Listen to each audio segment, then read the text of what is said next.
Welcome back to part 3 of Volvo 240 fuel system repairs. I'm fixing up the fuel system on my 88 244. In the last video, we replaced the fuel tank after I had it taken out and cleaned. And in this video, I'm going to be pulling the main fuel pump that's underneath the car and replacing it with a new unit since the old one has stopped working. I've just got all the pumps here, and we'll go ahead and take a look.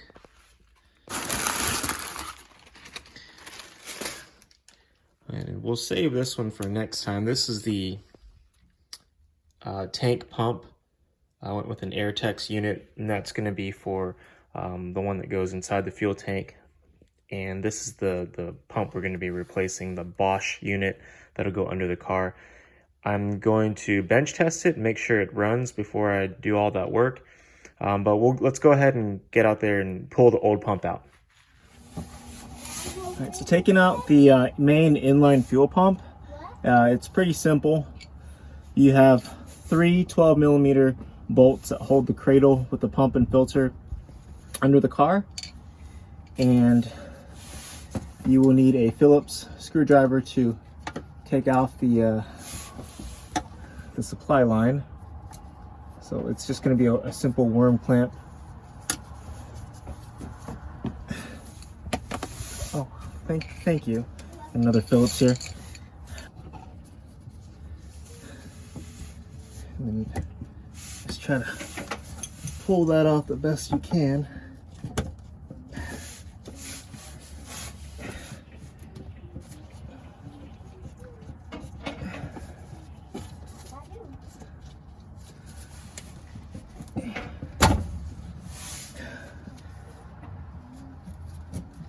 Cap it off with a bolt, prevent any sort of leaks.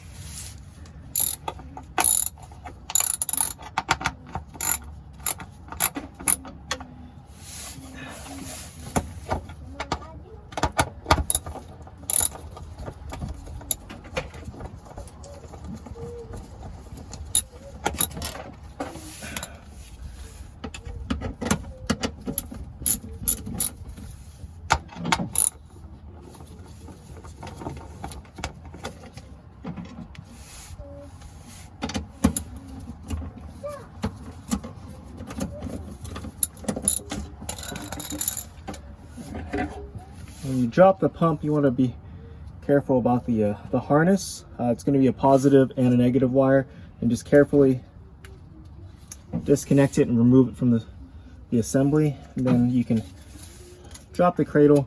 There's usually a support bolt that holds the supply line from the filter that goes to the rest of the system in the engine bay.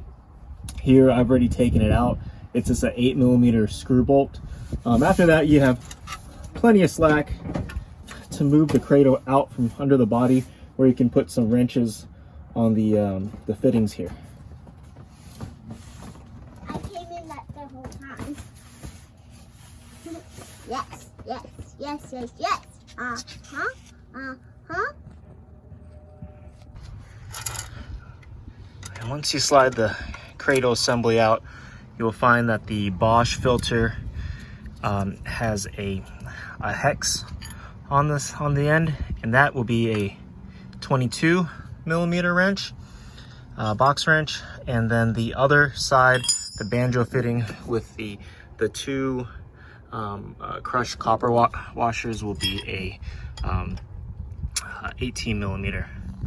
Should be at least 18mm wrench. And what you do is just squeeze the wrenches and try to crack it open. Loosened it up, and here you just want to make sure you hang on to the two washers. Likely you will need to replace the washers. You know, sometimes you can get away with not replacing them, but it's always good practice to replace them. There we go. We have the assembly out here, and we will disassemble it on the bench. Looks like it's pretty relatively new pump that's been on there before. or been replaced before.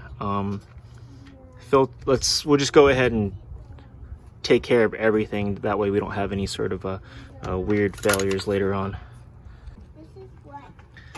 So the first thing you want to do is loosen up the ring that kind of holds the pump in place. This one's actually missing the nut and bolt that holds the this clamp over to the cradle itself. I have another fuel pump set up here, and this is what it would look like stock. You have a 10 millimeter nut, and on the underside of this will be the bolt. So you would just really just have to, I can't really get to it, so you really have to just fit a wrench underneath there and have another wrench up top as a counter hold. Take that out, and then you can access the Phillips bolt that's actually compressing the clamp of the pump. And for that, sometimes it spins. In the back there's a square nut, and you might want to put a flathead screwdriver back there just to keep that from spinning. So once you've got this clamp loosened, you want to loosen the clamp that holds the filter assembly to the cradle. Sometimes the bolt's there, sometimes the bolt is kind of up top, depending on what year and style of cradle you have. But you want to loosen it so the filter can kind of slide around in there, and I'll tell you why here in a minute. My hands are just getting really dirty. Yeah, mine are too. All right, so this is just a compression fitting. This fitting connects the fuel pump over to the fuel filter, in which it comes out from after that. It should just be two 17 millimeter compressions. So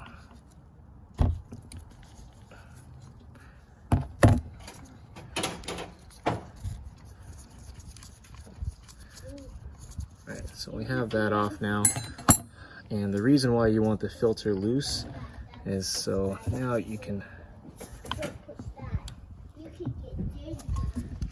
unscrew that all the way and then slide this forward some and just rotate it out of the way, and that way the pump can slide forward and out, and you actually don't have to remove this whole clamp from the cradle. I don't know where it goes through, but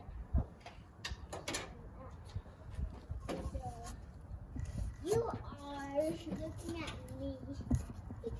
And, you don't All right, there it is. Pump is free. Filter side should be 27 millimeter on the filter lip and a 19 millimeter on the banjo.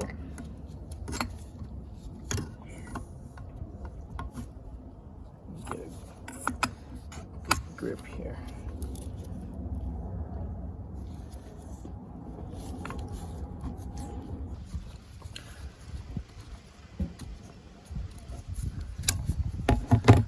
You want to be very careful with the transfer hose because it's fitted to each side.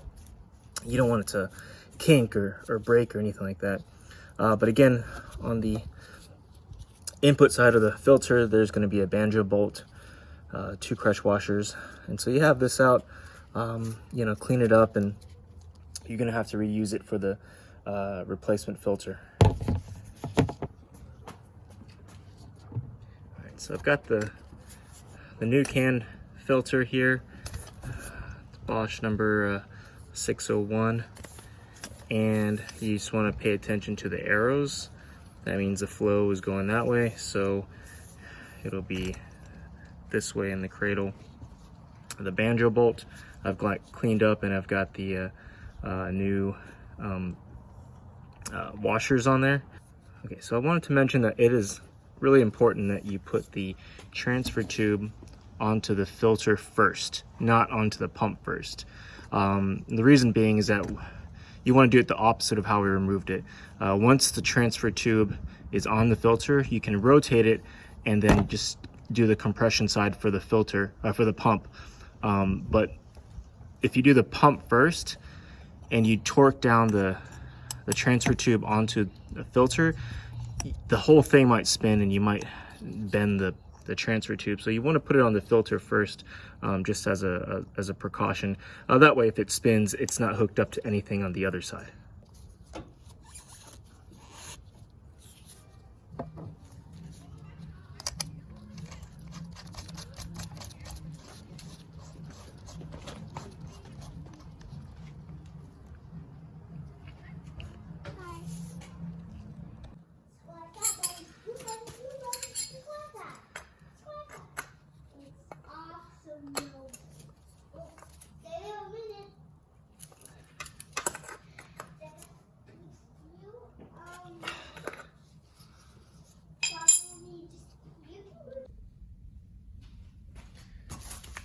So for the replacement inline pump, I'm using a Bosch brand of pump. I had success with them in the past. I think all pumps are pretty much the same nowadays, aftermarket wise.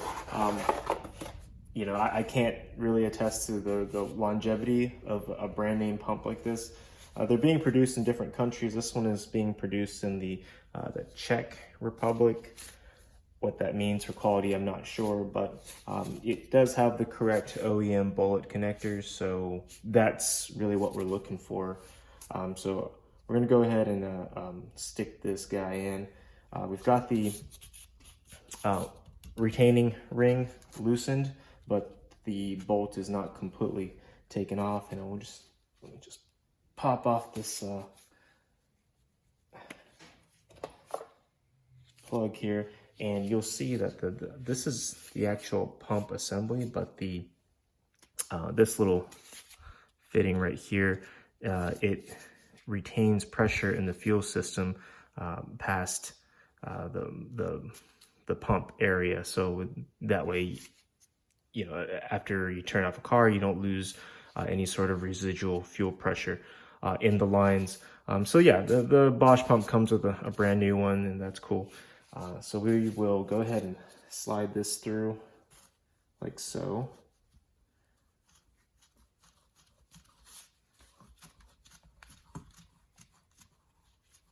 And then we did keep the retaining clip on the new filter loose as well, and that way it can pivot downward.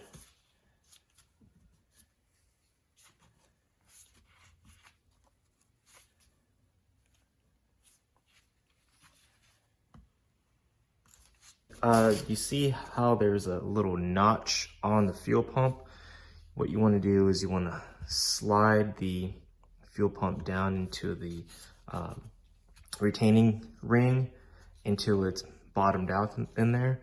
And I like to clock the fuel pump in a way that when the connectors come, they won't be interfering with this transfer tube. So once you've got this bottomed out and clocked correctly, you want to slide the filter down so where the transfer tube will connect with the pressure retaining valve.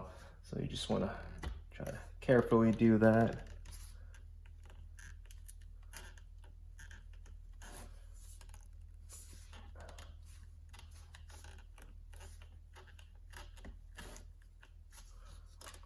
All right. That looks like about the right spot. And then we can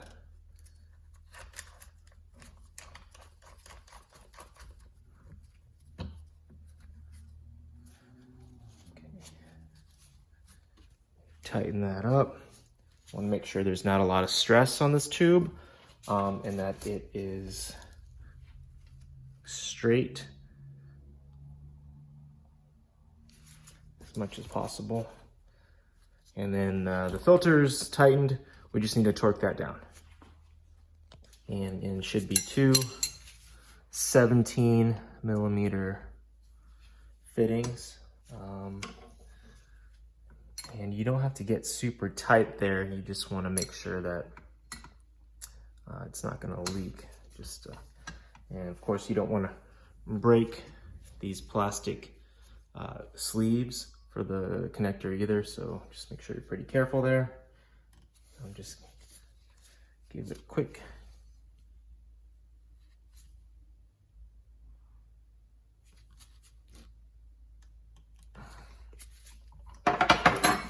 That should be good. So take a look at that. Transfer tube is on, and you see how the connectors are clocked in a way that the tube will not interfere whenever the wires come in and plug in. And next we're gonna go ahead and stick this bolt back in there, tighten up the filter retaining screw, and then everything should be ready to pop back under the car. Okay, so I've got the new pump assembly all set up here. A couple quick notes is that, don't forget to tighten up this Phillips screw that kind of tightens this retaining ring around the pump before you put that nut in.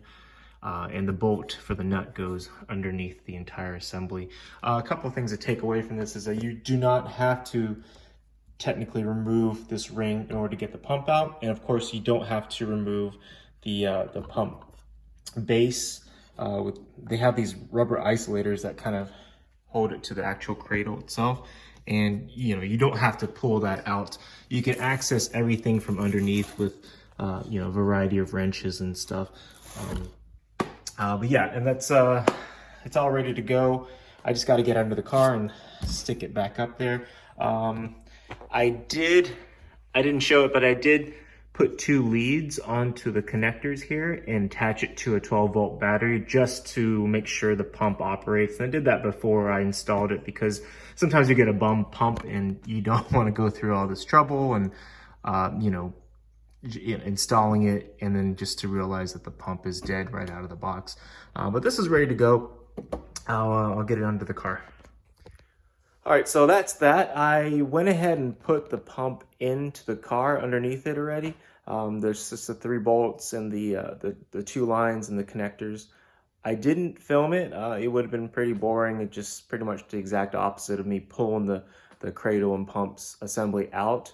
But next time we're gonna go ahead and replace the intake pump and check out what's going on with the fuel sender that I pulled out of the car earlier before we cleaned the gas tank. So thanks for watching.